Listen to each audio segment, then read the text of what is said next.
여러분 지금까지 살아오시면서 가장 기뻤던 순간을 이야기하라 그러면 여러분 어떤 이야기를 할 수 있겠습니까? 지금까지 살아오면서 나에게 있어서 가장 좋았던 시간, 정말 내 마음을 가장 기쁘게 했었던 그 순간이 무엇일까? 제가 제 삶을 가만히 돌아보면서 한번 생각해 봤습니다. 언제가 가장 좋았을까 이제 생각해 봤는데 여러 가지 것들을 찾아볼 수가 있습니다. 제 아내를 만났던 그 순간들도 그렇고, 우리 건이나 은채를 처음 만났을 때, 아마 이건 부모된 사람들은 아마 다 그 마음들을 느낄 겁니다. 그런 순간들이 있었는데, 그러나 그러한 것들보다 더 제 마음이 벅찼던 순간이 있는 것을 발견을 했습니다.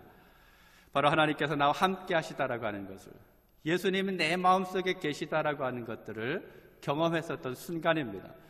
한참 힘들고 어려울 때 정말 눈물 흘리면서 기도하는 그 순간에 하나님께서 나에게 오셔서 나를 꼭 끌어안고 계시다라고 하는 그러한 느낌을 경험했었던 그 순간이 여전히 잊혀지지 않고 있습니다. 그때 감동이 여전히 지금도 계속되고 있다라는 겁니다. 물론 그동안 때때로 잊어버리고 지냈었던 이 일들, 예수님을 알고 또 예수님을 통해서 하나님과 하나님의 사랑을 알게 되고, 하나님이 내 아버지가 되셔서 내가 깨닫든지 깨닫지 못하든지 여전히 나를 사랑하시고 인도하고 계시다라고 하는 그 사실, 바로 이것이 제게 있어서 아마 가장 기쁜 그런 일들이 아닐까라고 하는 것을 생각해 보았습니다. 아마 오늘 예배하는 여러분 모두도 같은 마음이라 생각을 합니다. 주님께서 한 번은 제 제자들과 쉴 겸 소풍경해서 좀 멀리 떠나셨습니다. 여러분 아시는 대로 바로 가이사랴 빌립보라고 하는 곳으로 예수님께서 제자들과 오랜만에 가셨는데, 그곳에 가셔서 오붓하고 깊은 만남의 시간을 가졌습니다. 그동안은 사람들과 함께 어울리면서 바쁘고 분주한 시간들을 보냈는데, 이곳에 가서 마음의 여유를 가지고 제 제자들과 이런 말 저런 말들을 나눌 수가 있었습니다. 그 이야기 중에 예수님께서 물으셨습니다. 사람들이 나를 누구라고 하느냐? 너희들이 듣기에 사람들이 나를 향해서 무엇이라고 말하느냐라고 물었습니다. 이 말을 듣고 제자들이 서로 대답합니다. 예수님, 어떤 사람들은 세례 요한이라고 이야기합니다. 어떤 사람은 엘리야라고도 얘기합니다. 어떤 사람은 예레미야나 선지자 중에 한 사람이라고 이야기합니다 라고 대답합니다. 그때 주님께서 연이어서 물으셨어요. 그러면 너희는 나를 누구라고 생각하느냐? 너희는 나를 누구라고 생각하느냐? 여러분, 우리 주님은요, 우리가 주님을 어떤 분으로 믿고 있는지, 우리가 주님을 어떻게 고백하고 있는지를 확인하고 싶어 하십니다. 그래서 우리에게 늘 묻습니다. 너는 나를 누구라고 하느냐? 내가 내 앞에 나와 예배하고 있는데 너는 과연 나를 누구라고 하느냐라고 예수님께서 묻고 계시다라는 겁니다. 사랑하는 성도 여러분, 여러분 무엇이라고 대답하시겠습니까? 여러분에게 예수님은 과연 어떤 분이십니까? 제자들은 주님과 함께한 시간이 3년의 시간이 거의 다 돼가고 있습니다. 그런데도 불구하고 주님이 누구신지, 주님이 어떤 분인지 제대로 알지 못하고 있었습니다. 이것을 알고 있었던 주님은 제자들에게 그것을 가르쳐주고 싶었어요. 정확하게 그것을 알려주고 싶었었습니다. 그래서 지금까지 해왔었던 이야기들뿐만 아니라 또 하나님의 말씀을 가르치다가 다시 한번 물었습니다. 너는 나를 누구라 하느냐? 오늘도 수많은 사람들이 몸된 교회로 찾아가서 예배하고 돌아가고 있을 것입니다. 많은 사람들이 하나님 앞에 예배합니다. 그런데 문제는 무엇인가 하면, 그렇게 예배하면서도 예수님이 누구인지를 정확하게 모르고 있다는 거예요. 예수님 앞에 고백할 때 예수님 당신은 나에게 있어서 이런 분입니다 라고 하면서 자신 있게 이야기할 수 있는 사람이 그리 많지 않다라는 겁니다. 아무도 대답하지 않고 있을 때 베드로가 선뜻 나서서 이야기합니다. 주님은 그리스도이십니다. 그리고 살아계신 하나님의 아들입니다 라고 대답합니다. 이 대답을 들은 주님께서 너무너무 마음에 기뻐하셨어요. 너무너무 좋았습니다.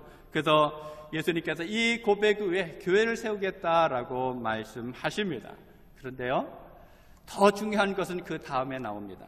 무엇인가 하면 예수님께서 베드로의 이 고백을 들으시고 난 다음에 지금까지 꼭꼭 숨겨놓았던 비밀 한 가지를 털어놓습니다. 그것이 바로 십자가예요. 십자가입니다. 예수님께서 고난을 받으시다가 이제 십자가에서 죽게 되실 것을 비로소 이때부터 말씀하기 시작했습니다. 우리가 주님이 누구인지 정확하게 그리고 자신 있게 말할 수 있어야지 더 깊은 신앙의 단계로 들어갈 수가 있습니다. 복음의 비밀을 보다 깊이 이해할 수가 있습니다. 그래서 주님에 대한 바른 신앙의 고백이 중요합니다. 사랑하는 여러분, 여러분에게 있어서 예수 그리스도는 누구십니까? 여러분 무엇이라고 바라보고 계십니까? 초대교회 시절 예수님에 대한 최고의 고백으로 쓰였던 표현이 있습니다.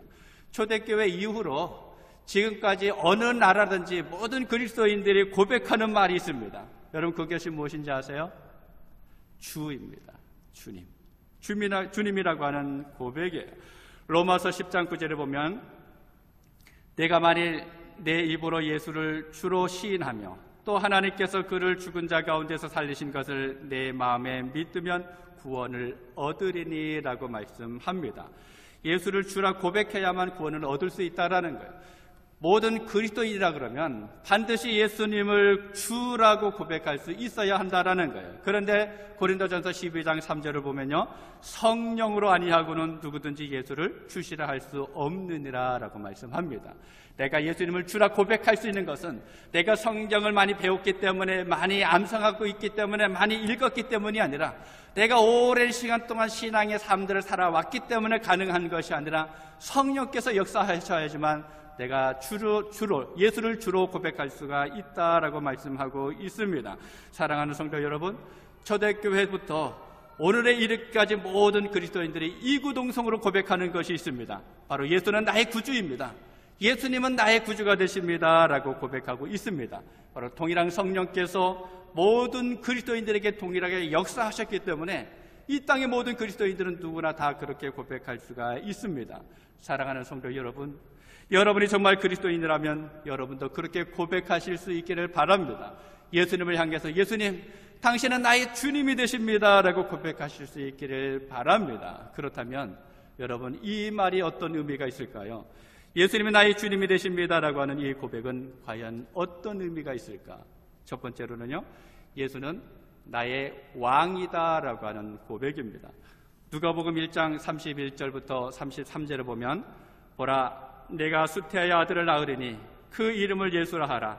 하나님께서 그 조상 다윗의 위를 저에게 주시리니 영원히 야곱의 집에 왕노릇 하실 것이며 그 나라가 무궁하리라 라고 말씀하십니다. 예수님이 모든 믿는 이들의 왕이 된다라고 말씀하고 있습니다. 말씀처럼 주님은 지금도 왕으로서 모든 믿는 성도들을 다스리고 계십니다. 비록 우리 눈에 보이진 않지만, 때로는 우리가 느껴지지 못하기도 하지만, 그러나 여전히 예수님은 우리를 왕으로서 다스리고 계십니다. 또 주님은 말씀처럼 장차 우리에게 왕으로 다가오실 것입니다. 헬라어로 주라고 하는 말이 큐리오스라고 하는 단어를 사용합니다. 그리고 히브리어 말로는 아도나이라고 하는 단어를 쓰게 되는데, 성경을 읽다 보게 되면 주라고 하는 단어를 참 많이 찾아볼 수가 있습니다. 흔하게 쓰여졌던 단어다라는 거예요. 주라는 말은 높은 사람을 부를 때 사용하는 말이기도 합니다. 창세기 32장 4절을 보면 야곱이 형 에서를 부를 때 주라고 하는 단어를 씁니다. 아도나이라고 합니다. 그리고 창세기 18장에 사라가 남편 아브라함을 부를 때도 주라는 단어를 씁니다. 거기에도 역시 아도나이라고 하는 단어를 쓰고 있습니다. 이렇게 존경하는 사람에게 경어를 써서 사용할 때 주라고 하는 말을 써서 사용합니다. 그리고 높은 지책에 있는 사람을 부를 때도 역시 똑같은 주를 사용하게 됩니다. 마태복음 13장 27절에 보면 종들이 상전을 부를 때 거기서 주라고 하는 말을 씁니다.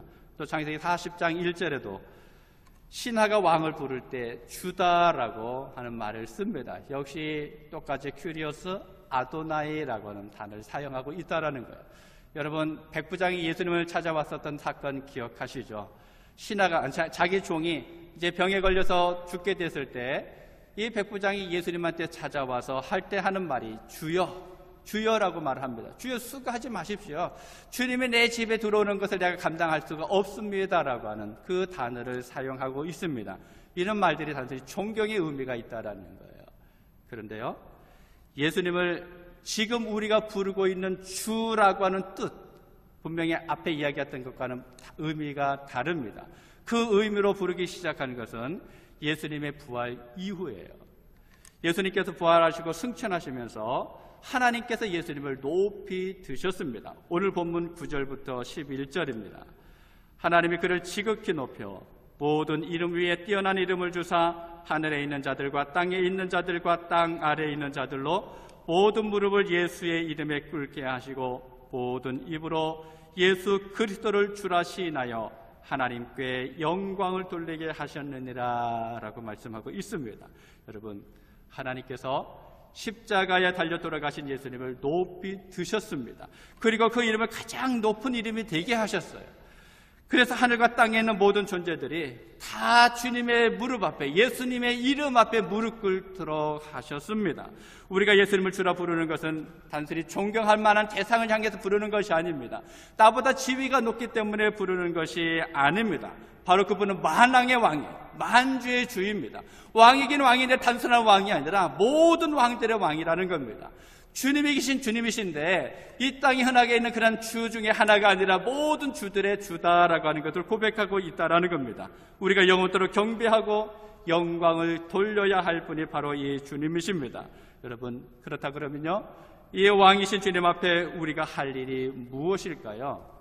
우리가 주님이다라고 왕이다라고 고백하는데 그 왕 앞에 나가서 우리가 해야 할 일들이 무엇일까? 바로 찬양으로 영광을 돌리는 겁니다. 찬양할 때 마지막으로 부른 찬양처럼 예수 우리 왕이여 이곳에서 오셔서 보좌로 주의 임하사 찬양을 받아주셔서 주님을 찬양하오니 주님을 경배하오니 왕이신 예수에 오셔서 좌정하사 다스리소서. 주께서 우리 가운데 오시기를 늘 찬양으로 간구해야 됩니다. 우리의 주님이신 예수는요, 우리의 왕이십니다. 우리가 찬양할 때에 그분을 바라보며 경배할 때 그 주님께서 바로 우리에게 오십니다. 우리 가운데 왕으로 임재하신다라는 겁니다. 우리를 다스려 주십니다. 우리 모든 삶의 형편들 가운데 함께하여 주십니다. 우리에게 하나님께서 약속하신 복을 주시게 됩니다. 두 번째로는요, 예수는 나의 주인이다라고 하는 뜻입니다. 초대교회 성도들은 예수님께서 자신들의 주인이라고 하는 것을, 바로 자신들의 소유권자다라고 하는 것을 분명하게 고백하면서 살아갔습니다. 예수님과 동행하며 함께 있었던 공생의 3년 동안에 예수님의 제자들은 이 사실을 알지 못했습니다. 예수님이 주인이다라고 하는 것을, 예수님에게 속했다라고 하는 그것을 제자들은 깨닫지 못했어요. 그러다가 예수님이 돌아가시고 3일 만에 부활하시고 또 승천하신 이후에 성령께서 임재하신 다음에 그 사실을 철저하게 깨닫게 됐습니다. 오직 예수님만이 내 주인이 될 수 있다라고 하는 사실입니다. 사랑하는 성도 여러분, 이 제자들은요, 그 이후부터 예수님께서 나를 만드셨다, 예수님이 나를 지금도 다스리고 계시다, 내 삶 속에 함께 하실 뿐만 아니라 내가 존재하는 이유가 바로 예수님 때문이다라고 하는 것들을 이들은 깨닫고 그것을 고백하면서 살아왔습니다. 사랑하는 성도 여러분, 저와 여러분도 역시 마찬가지입니다. 우리는 우연히 이곳에 태어난 것이 아닙니다. 또 내가 원해서 이곳에 온 것도 아닙니다. 바로 예수님께서 우리를 만드셨습니다. 바로 그 예수님은 오늘 저와 여러분이 이렇게 존재하게 된 원인이라는 거예요. 예수님이 계시기 때문에 우리가 존재할 수가 있습니다. 그분이 우리의 주인입니다. 그래서 우리가 예수님을 주다라고 고백해야 합니다. 에베소서 1장 7절을 보면 우리가 그리스도 안에서 그의 은혜의 풍성함을 따라 그의 피로 말미암아 구속 곧 죄 사함을 받았으니라고 말씀합니다. 바로 예수님께서 죽으심으로 인해서 죄 사함을 받았다라는 거예요. 이미 우리가 많이 이야기했고 알고 있는 것처럼 예수님이 십자가의 죽으심으로 인해서 우리의 모든 죄가 사함 받았습니다. 그리고 사도행전 20장 28절에 보면 자기 피로 사셨다라고 말씀합니다. 예수님은 십자가의 죽으심으로 인해서 우리를 자기 피를 내어주고 사신 존재입니다. 여러분, 그 어떤 주인이 시장에 가서 그곳에 있는 노예를 쭉 둘러보다가 마음에 든 사람을 돈을 주고 산 것처럼 예수님께서는요, 우리를 바라보고 계시다가 우리에게 예수님의 피를 값으로 대신 지불하시고 우리를 사셨습니다. 여러분, 노예를 값주고 사면 그 노예는 산 사람의 것이 되죠. 그럼 우리는 누구의 것이 됩니까? 바로 우리는 예수님의 것이다 라는 겁니다. 예수님의 피로 사셨기 때문에 우리는 모두가 다 예수님의 것입니다. 예수님은 우리의 주인입니다. 죄로 인해 죽을 수밖에 없었던 우리를 당신의 핏값으로 사셨기 때문에 그렇습니다. 그래서 오늘 우리가 죄 사함을 받고 구원받은 백성으로 여기에 이렇게 있을 수가 있는 겁니다. 그러면 이런 주인이신 주님 앞에 우리가 해야 할 일이 무엇일까요? 주인 앞에서 우리는 어떤 삶들을 살아가야 될까? 한마디로 이야기하면 순종이에요. 여러분, 종들은 주인이 하는 말에 100% 따라가게 되어 있습니다. 거기에 대해서 토를 달거나 다른 의견을 제시할 수 없습니다. 주인이 하라고 하면 그대로 해야 됩니다. 바로 주님과 우리와의 관계가 역시 마찬가지입니다. 그분의 뜻을 깨닫고 그분을 따라가는 것이 바로 우리가 해야 할 일이라는 거예요. 고린도전서 7장 22절 23절을 보면 주 안에서 부르심을 받은 자는 종이라도 주께 속한 자유자요 또 이와 같이 자유자로 있을 때에 부르심을 받은 자는 그리스도의 종이니라. 너희는 갑주로 사신 것이니 사람들의 종이 되지 말라라고 말씀하고 있습니다. 이 말씀처럼 초대교회 성도들은요, 자기 자신들이 주님의 종이라고 하는 사실을 철저하게 고백하면서 순종하면서 살아왔습니다. 여러분, 우리가 바로 주님의 종입니다. 종은 상전의 뜻을 따라가는 것처럼 우리는 이제 주님의 뜻을 따라서 살아가야 합니다. 여러분, 죽으면 죽으리라라고 하는 그 책 혹시 읽어보신 분 계시는지 모르겠습니다. 그 책의 주인공이 바로 안희숙 사모님인데 그 사모님의 전기를 읽다 보게 되면 고백하는 말이 있습니다. 이분은 순교자가 되는 것이 소원이었다고 그래요.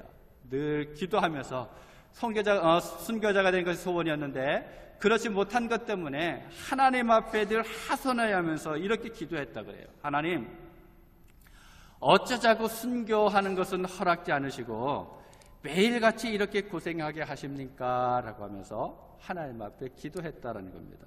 여러분, 순교보다 순종하는 것이 더 힘이 듭니다. 순교는 한순간 영혼적으로 죽으면 됩니다. 그런데 순종은 평생 동안 해야 되는 거예요.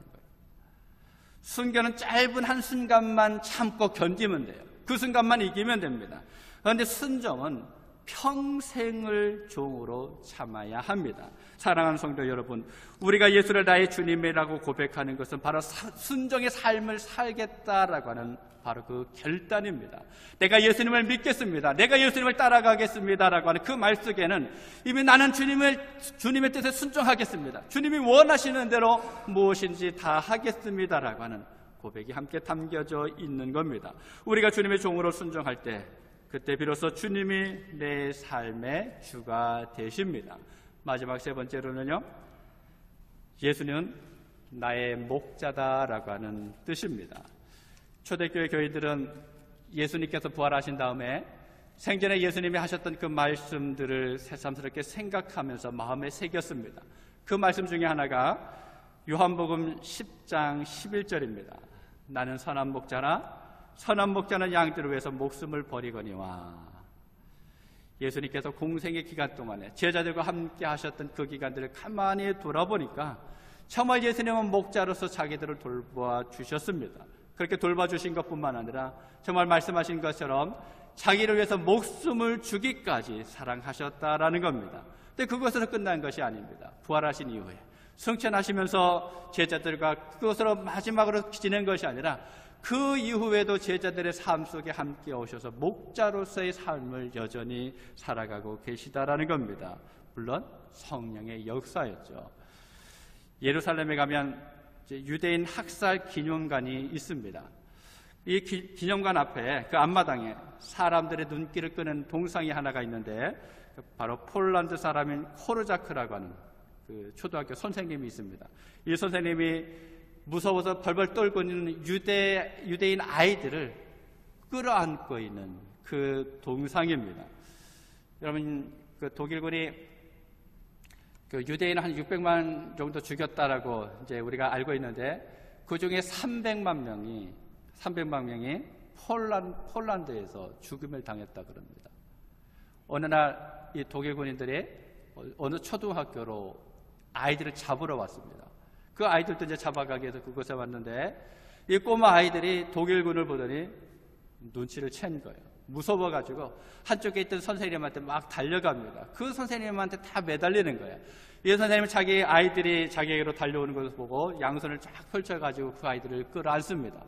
이 독일 병사들이 이 선생님한테 아이들을 좀 보내라고, 아이들과 떨어지라고 아무리 이야기해도 떨어지지 않습니다. 내가 어떻게 이 아이들을 버립니까? 라고 하면서 끝까지 끌어안고 있습니다. 할 수 없이 독일 병사들이 이 유대인 아이들을 차에다가 강제로 태웁니다. 울고 불고 난리인데 이 선생님이 그때 아이들과 함께 트럭 위로 올라갔어요. 가스실 앞에서 다시 이 아이들이 떠는 그 모습을 바라보면서 얘들아, 내가 너희와 함께 하겠다. 무서워하지 말라. 내가 너희와 함께 가겠다라고 하면서 우리 하나님 앞에 기도하자라고 하면서 아이들과 함께 기도했습니다. 그리고 나서 물었어요. 얘들아, 이제 마음이 괜찮니? 그때 아이들이 말합니다. 예, 괜찮아요. 선생님이 우리와 함께 하시니까 괜찮아요 라고 하면서 선생님이 아이들과 함께 가스실로 같이 들어갔습니다. 여러분, 이 선생님은 폴란드 사람이에요. 가스실에 들어갈 이유가 하나도 없습니다. 그런데 아이들이 너무 무서워하는 것을 바라보니까 그 아이들만 보낼 수가 없었다라는 거예요. 그래서 함께 아이들과 그 속으로 들어간 것입니다. 여러분, 예수님의 마음이, 목자 되신 예수님이 이것보다 덜 할까요? 아니죠. 이것보다 훨씬 더 할 겁니다. 초대교회 성도들은 주님께서 자기들과 함께 하셨고 그 엄청난 시련과 고난의 순간에도 예수님께서 자기 자신들을 붙들어주고 계시다라고 하는 것을 이 사람들은 고백할 수가 있었습니다. 마음에 두려움이 있을 때 자기의 마음을 붙잡아주고 계시는 예수님을 이 초대교회 성도들은 느낄 수가 있었다라는 거예요. 또 위험한 순간에 때로는 구원의 길들을 보여주셨던 하나님의 놀라운 역사들도 경험을 했습니다. 그래서 바로 그 주님을 향해서 주님은 내 목자가 되십니다. 주님은 정말 나의 목자가 되십니다 라고 하면서 주님 앞에 주님, 당신은 내 주인입니다 라고 고백할 수가 있었다라는 겁니다. 사랑하는 성도 여러분, 오늘 우리에게도 여전히 마찬가지입니다. 주님은 우리의 목자가 되십니다. 그분은 우리의 주님이십니다. 그러면 이런 주님 앞에서 우리가 해야 할 일들이 무엇일까요? 목자가 되신 주님 앞에 우리가 해야 할 것이 무엇일까요? 한마디로 말하면 주 안에 거하는 겁니다. 오늘날 많은 사람들이 집 나간 탕자처럼 주님의 품을 떠나서 살아가고 있습니다. 예수님을 믿는다고 말하는 사람들도 있지만 또 몸는 교회에 와서 예배하고 나가는 사람들도 있지만 그러나 많은 사람들은 여전히 품을 떠난 사람들이 있다는 거예요. 그 삶의 짐이 점점 더 무거워집니다. 그 삶의 염려와 슬픔과 절망이 가득 찹니다. 그럼에도 불구하고 돌아오지 않는 사람들이 있습니다. 여러분, 우리가 주님 안에 있어야 합니다. 그럼 참된 쉼을 누릴 수가 있습니다. 주님께서 우리에게 주시는 참된 평안을 맛볼 수가 있습니다. 우리가 주 안에 있을 때 예수님이 우리의 주인 되심을 우리가 깨달을 수가 있습니다. 사랑하는 성도 여러분, 예수 그리스도가 여러분에게 어떤 분입니까? 예수님이 여러분에게 오셔서 너는 나를 누구라고 생각하느냐라고 물으실 때 여러분은 그 주님 앞에 무엇이라고 대답하시겠습니까? 여러분의 왕으로 모시기를 바랍니다.